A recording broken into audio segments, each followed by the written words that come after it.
Hola, queridos jóvenes, queridos estudiantes. El tema de hoy es, en Freud, es inhibición, síntoma y angustia. Así tituló él uno de sus trabajos, y ese trabajito bien podría servir para completar este breve video. La inhibición es un término muy importante en Freud. Está relacionada con la represión.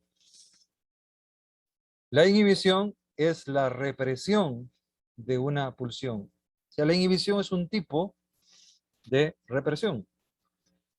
Es la represión de la manifestación de una pulsión o del conjunto de manifestaciones de una pulsión.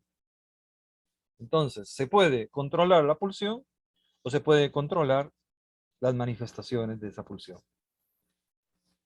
Si controlamos la pulsión, no habrá manifestaciones, pero si no controlamos totalmente la pulsión, pueden haber algunas manifestaciones y algunas de esas manifestaciones se pueden reprimir. Quiere decir entonces que la represión, llamada inhibición, tiene que ver con el ejercicio de un yo y más que todo, con la presencia de un superyo. El superyo es una fuerza que entonces puede ser capaz de vencer manifestaciones, de vencer una pulsión o la creencia de una pulsión y puede de alguna u otra forma controlar procesos primitivos, como podrían ser todos aquellos procesos irracionales, instintivos, pulsionales, que el ello tienda por voluntad, por deseo propio, a expresar. El, el lío que se forma en la inhibición es entre el superyo y el ello. No se puede expresar totalmente el ello y el superyo aparece como un controlador que puede tener varios grados, leve, moderado o muy intenso, casi dictatorial. Ejemplos de inhibiciones que pone Freud, la más elemental de todas, dice él, es cuando el niño descubre que tiene posibilidad, facultad de controlar sus esfínteres. Entonces, aguanta las ganas de ir a orinar, y al final empapa el pantalón, o aguanta las ganas de hacer popó, y entonces al final descubre que puede manipular a todo el mundo y puede formar chistes alrededor de esto. Y diría Freud, y ahí en esa inhibición se está desarrollando una personalidad psicológica de banquero, de persona ordenada, de persona que lleva control de sus esfínteres, pero también control de sus empresas, de sus lecturas, de sus gustos, de su dinero, de sus aventuras amorosas, controladores.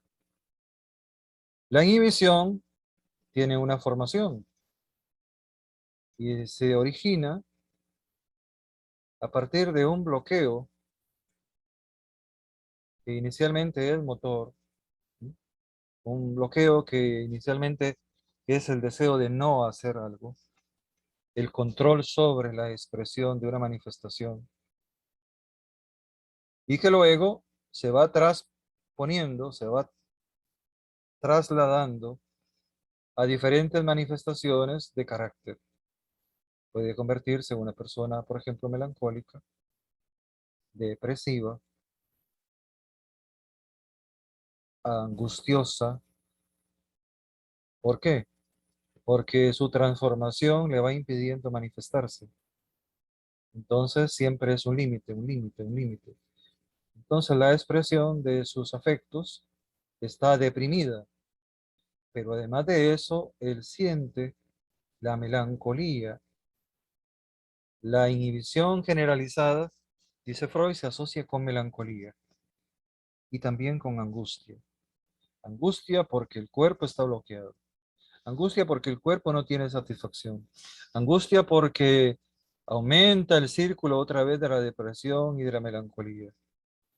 Y por eso los pacientes que tienen este grado de desarrollo entre inhibición y angustia tienen trastornos neuróticos, síntomas neuróticos, que demuestran que entre su yo y su subconsciente, su inconsciente, hay un conflicto no orgánico y un conflicto que está además organizado.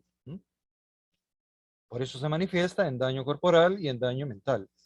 Hay un trastorno, por ejemplo, de la alimentación y hay un trastorno de aprecio, de afecto, de sentimientos, y hay una experiencia de angustia muy patética. Ejemplos de inhibiciones que llegan a afectar tanto al cuerpo como a la mente son, por ejemplo, los estados de neurastenia.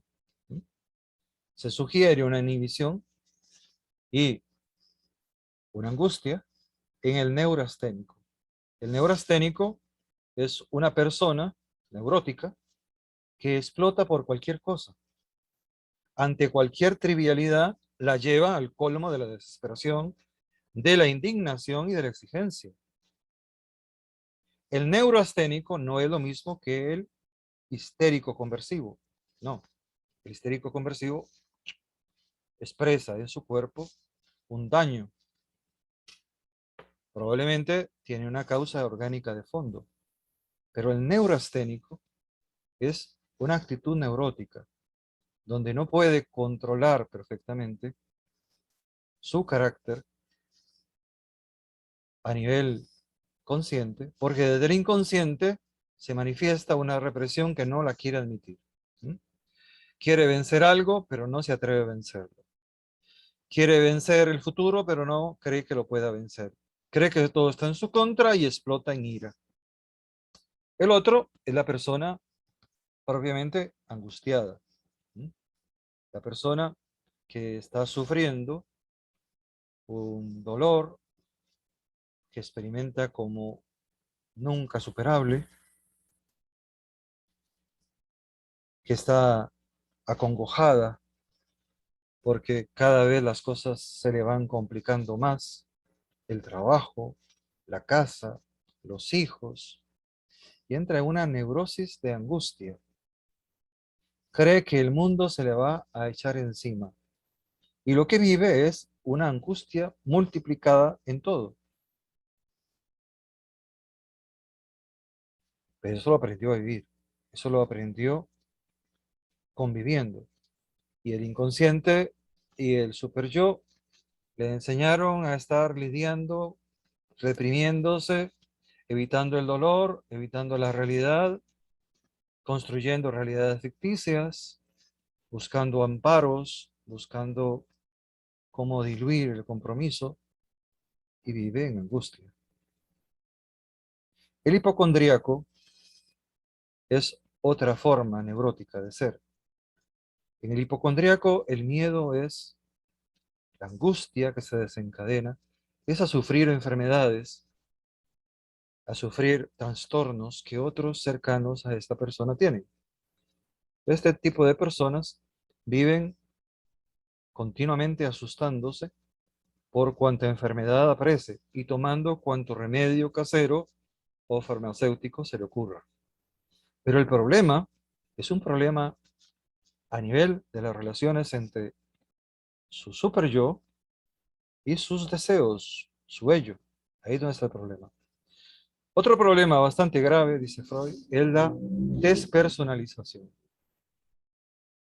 Cuando una persona inhibe y se angustia colateralmente, transforma su personalidad. Tanto que se podría hablar de despersonalizaciones sucesivas.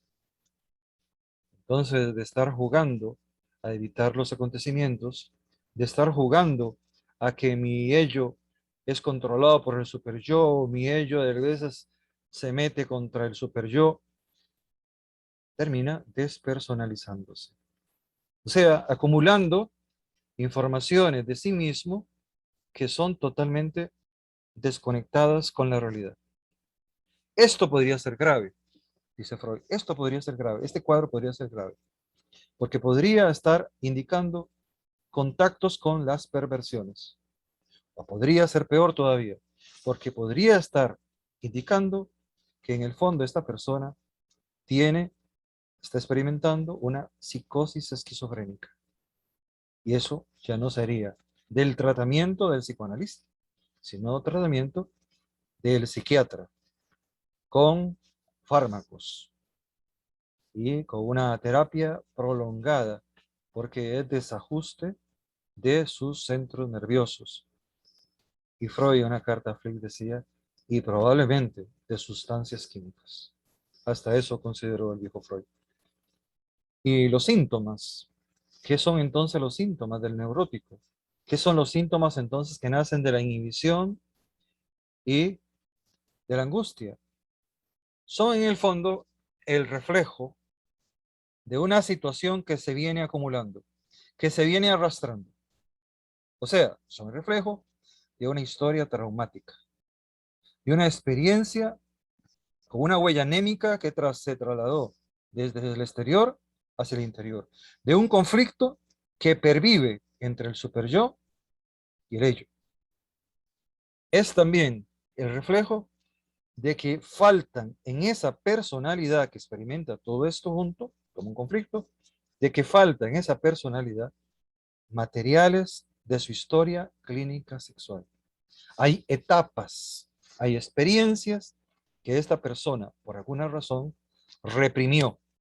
Y ahora lo que tiene es la fatalidad de vivir en un conflicto permanente entre la inhibición, la angustia y las manifestaciones de los síntomas.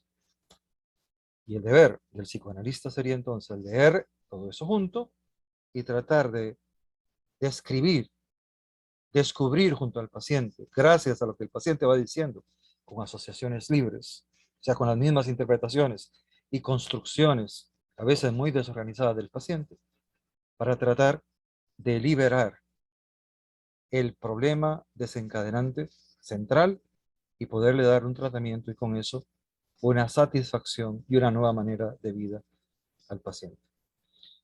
Bien, eso es lo que tenía que decirles en esta breve charlita de hoy. Les agradezco la atención, espero haberles iluminado un poquito y hasta la próxima. Muchas gracias.